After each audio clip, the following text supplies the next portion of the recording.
पश्चिम बंगाल में अप्रैल महीने में विधानसभा चुनाव होने जा रहे हैं। चुनाव की तैयारियों को लेकर भारतीय जनता पार्टी ने कमर कस ली है। प्रधानमंत्री नरेंद्र मोदी सोमवार को एक बार फिर से पश्चिम बंगाल के दौरे पर आए हैं। यह बंगाल के हुगली में वो जनसभा को संबोधित करने के साथ कोलकाता मेट्रो के विस्तार का उद्घाटन किया। एक महीने के अंदर पीएम मोदी का यह तीसरा बंगाल दौरा है।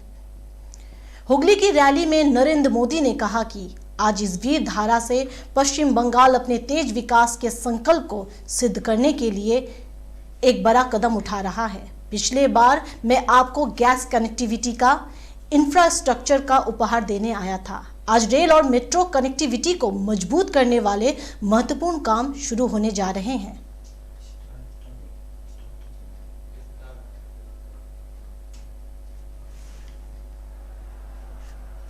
आप लोगों का ये उत्साह, ये उमंग, ये ऊर्जा कोलकाता से लेकर दिल्ली तक बहुत बड़ा संदेश दे रहा है। अब पश्चिम बंगाल परिवर्तन का मन बना चुका है। एक बार फिर मेरे साथ बोलिए, भारत माता की वंदे वंदे वंदे वंदे वंदे वंदे। साथियों, आज इस वीर धरा से पश्चिम बंगाल अपने तेज विकास के संकल्प को सिद्ध करने के लिए एक बड़ा कदम उठा रहा है। पिछली बार मैं आपको गैस कनेक्टिविटी के इंफ्रास्ट्रक्चर का उपहार देने आया था। आज रेल और मेट्रो कनेक्टिविटी को मजबूत करने वाले महत्वपूर्ण काम शुरू हो रहे हैं। थोड़ी देर में हुगली की, पश्चिम बंगाल की रेल और मेट्रो कनेक्टिविटी के अनेक प्रोजेक्ट्स का शिलान्यास और लोकार्पण होना है। इस महत्वपूर्ण योजनाओं के लिए, बंगाल के उज्जवल भविष्य के लिए मैं आप सबको बहुत बहुत बधाई देता हूं।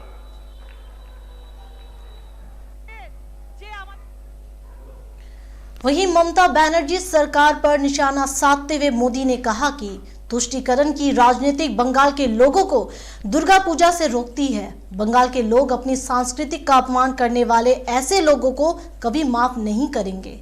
बंगाल में अगर बीजेपी की सरकार बनेगी तो हर बंगलावासी अपने सांस्कृतिक का गौरव गान कर सकेगा, कोई उसे डरा नहीं पाएगा।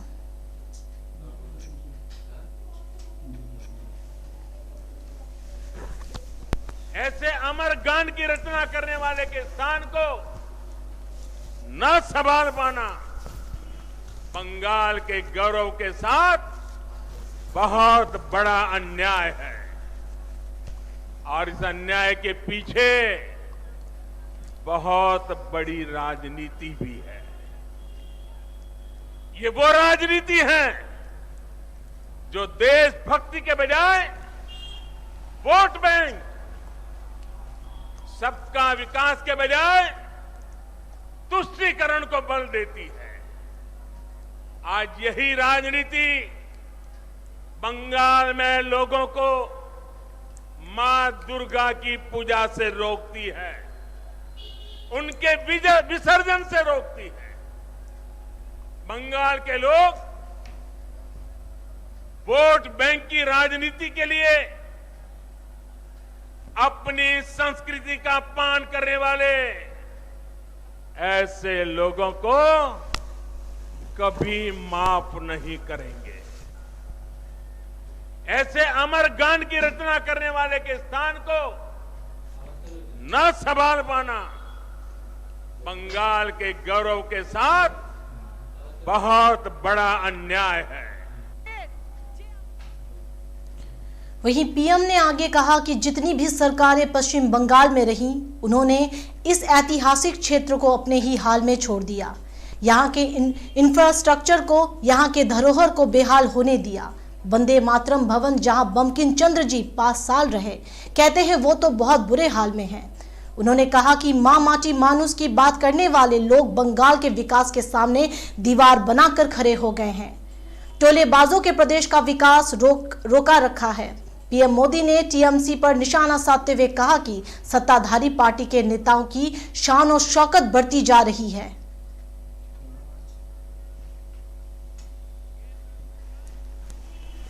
किसानों और गरीबों के हक का पैसा सीधा उनके बैंक खाते में जमा करती है, जबकि बंगाल सरकार की योजनाओं का पैसा टीएमसी के टोलाबाजों की सहमति के बिना गरीब तक पहुंच ही नहीं पाता।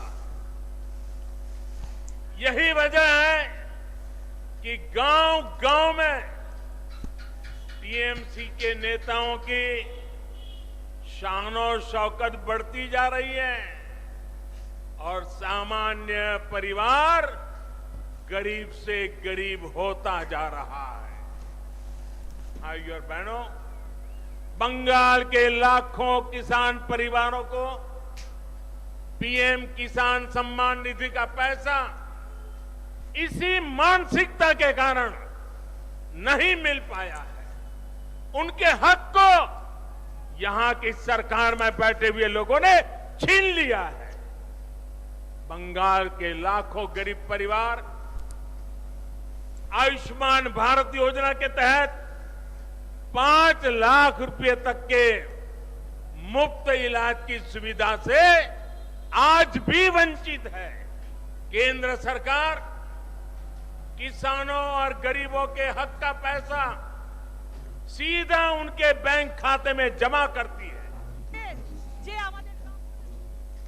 वहीं मोदी ने कहा कि हमने पूरे देश में घर में स्वच्छ पीने योग्य पानी उपलब्ध करवाने के लिए जल जीवन मिशन शुरू किया। यह मिशन बंगाल के लिए और भी महत्वपूर्ण है, क्योंकि 1.5 करोड़ से अधिक लोगों के बंगाल में केवल 2 लाख ग्रामीण घरों में नल का जल कनेक्शन है।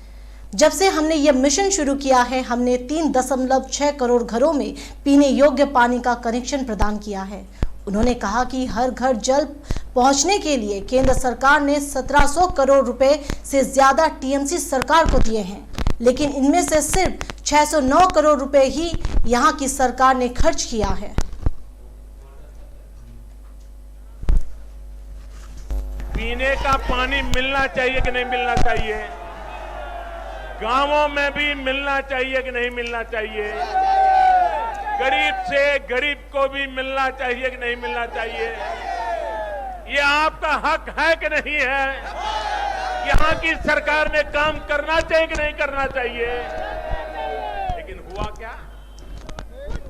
हर घर जल पहुंचाने के लिए भारत सरकार ने, दिल्ली सरकार ने 1700 करोड़ रुपए से ज्यादा 1700 करोड़ रुपए से ज्यादा रकम ये टीएमसी सरकार को दी, लेकिन इसमें से सिर्फ 609 करोड़ रुपए ही यहां की सरकार ने खर्च किया है। बाकी 1100 करोड़ रुपया यहां की सरकार दबा करके बैठ गई है।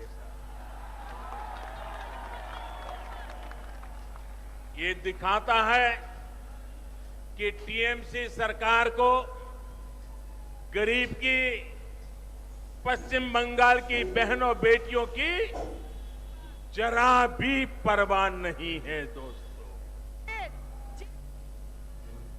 वहीं पीएम मोदी ने आगे कहा, भाजपा उस सोनार बांग्ला के निर्माण के लिए काम करेगी जिसमें यहाँ के इतिहास, यहाँ की संस्कृति दिनों दिन और मजबूत होगी। ऐसा बंगाल जहाँ आस्था और उद्यम सबका सम्मान होगा।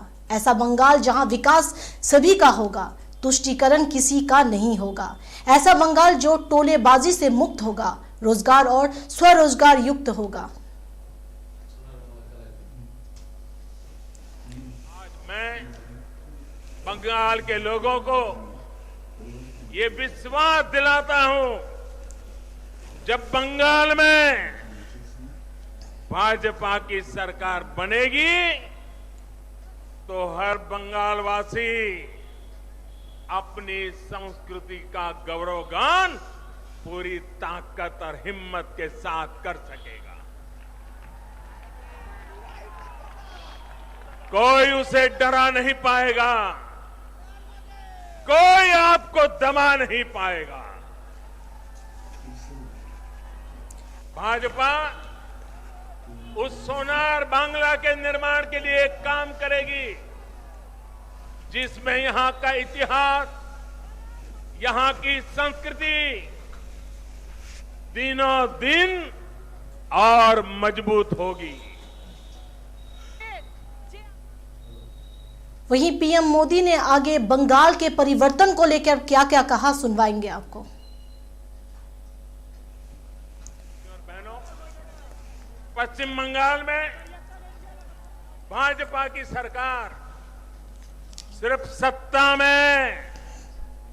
सत्ता में परिवर्तन के लिए नहीं, बल्कि आसोल परिवर्तन के लिए बनानी है। आसोल परिवर्तन, बल्कि यहां कमल खिलाना इसलिए जरूरी है ताकि पश्चिम बंगाल की स्थिति में वो आसोल परिवर्तन आ सके जिसकी उम्मीद में आज हमारा नौजवान जी रहा है। ये हुगली अपने आप में बहुत बड़ा उदाहरण है कि बीते दशकों की अव्यवस्था ने पश्चिम बंगाल को किस हाल में पहुंचा दिया है। हुगली जिला तो भारत में उद्योगों का एक प्रकार से हब था। हुगली के दोनों किनारों पर जूट इंडस्ट्री थी, आयरन और स्टील मशीनों के बड़े बड़े कारखाने थे, बड़े पैमाने पर यहां से निर्यात होता था। लेकिन अब आज हुगली की क्या स्थिति है, ये आप भली भांति जानते हैं।